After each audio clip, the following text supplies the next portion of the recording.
唔該，我要水啊！嗱，知道水重要咧。水真係好重要啊！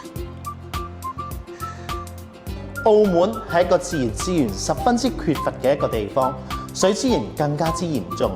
為咗響應澳門發展，由2026年開始，澳門將供應中水。阿 Sir，中水係乜嘢嚟㗎？同學呢個問題問得非常之好。咁接落嚟，我覺得呢個中水嘅問題呢，我交翻俾你哋去搜集資料，我哋下一堂再翻嚟分享啦。係啦，各位同學再見。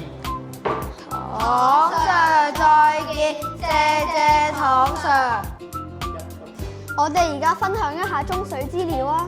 好啊。我調查咗澳門缺水嘅原因。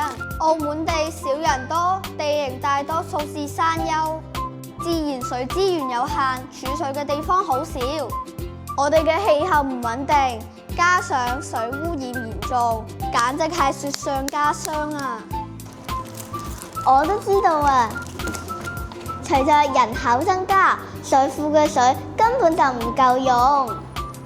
好在我哋飲用嘅水多數來自中國嘅西江，祖國已經為我哋供水65年啦。呢啲珍貴嘅水不僅解決澳門居民嘅生活需要，更為澳門嘅繁榮安定提供咗支持啊！呢啲真係祖國嘅恩賜啊！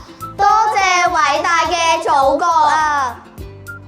我都查咗啊，澳門將響應國家14.5規劃，由2026年起開始供應中水，實行中水再利用，減少水浪費，珍惜水資源。我知道，中水是生活污水處理後作非飲用的水，不僅能用嚟沖廁，仲可以攞嚟淋花、洗車，簡直係一水多用嘅超級英雄啊！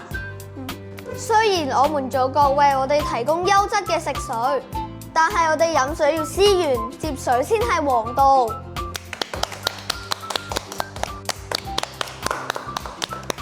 你講得太啱啦！節約用水由我做起，大家快啲嚟加入我哋啦！我們都係